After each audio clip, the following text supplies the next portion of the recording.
السلام علیکم ګران ملګرو، زه یم شوکت الله شاداب ستاسو په خدمت کې د یوې نوې ویډیو سره حاضر یم.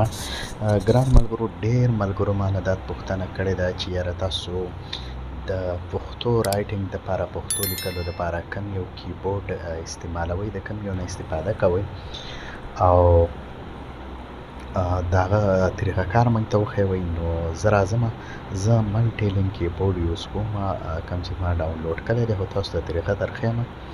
دا په پلی سټور کې نشته دی. نو ټول نه اول به موږ ګوګل کروم ته راشو او هلته به ولیکو چې ملټي لینک کیبورډ، ملټي لینک کیبورډ دا به موږ کلیک کړو او دلته به لاندې راشو. یو دا دی او بل چې کومه دی نو موږ به دا ووهو، په دې لینک به کلیک کړو او دا به ډاونلوډ کړو، کوم سره چې دا راغلی لاست ورژن. ملګرو کله چې دا ډاونلوډ کړو دې سره دا 11.7 دغه دی او هانسو دغه کلر ډیزاین کلی دی. دا چې کله موږ ډاونلوډ کړو موږ سره راځو سیټینګ به یې څنګه کوو. ما خو الریډي ډاونلوډ کلی دی، تاسې هم ډاونلوډ کړئ. نو موږ دلته راځو او دا کارو. ټول نه اول به موږ په لومړني اپشن کې چې کوم لیکلي چې انیبل ملټي لینک، نو دا داسې بند وي. ما اکټیو کړی خو بیرته ستاسو د مخې اکټیو کوم او بیا به شاته راشو څلورم نمبر باندې چې کوم اپشن دی 4 نمبر باندې. دلته به راشو چې زموږ کمې ژبې پکار دي او کوم کارول غواړو، کوم نه کارول غواړو. نو راځو، زه یو په انګلیش باندې ټیک مارک لګوم. دا څه باندې وي او څه باندې نه وي، خو ما دغه شان سیټینګ کړی دی.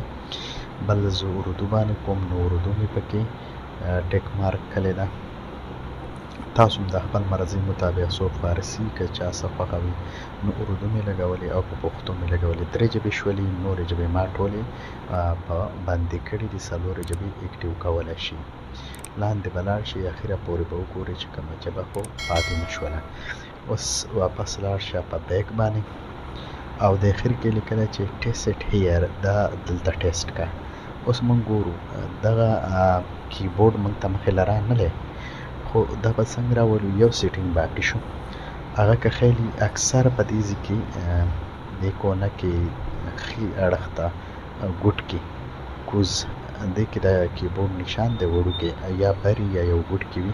نو زه دې له کلیک ورکوم او دلته ملټي لینک کیبورډ، نو زموږ سم ملټي لینک کیبورډ چالو شو. اوس دلته موږ ګورو موږ 3 ژبې ورکړې وي، انګلیش، اردو، پښتو. موږ د ټول نه اول راځو پښتو چیک کوو. پښتو ډېره په اسانه طریقه پښتو لیکلی شي.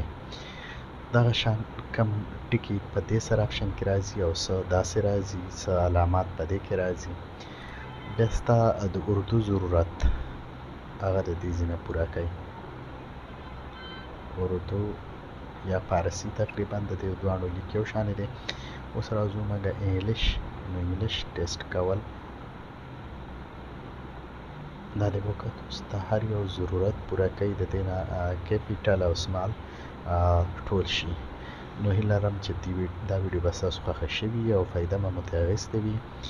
تاسو هم دا ملټي لینک کیبورډ ډاونلوډ کړئ او بیا ملګري زما نه دا تپوس کوي چې یاره ته په یو تصویر باندې شاعري څنګه لیکي، ډیزاین کوې څنګه، د خپلې مرضۍ مطابق کم ایپ یوز کوې.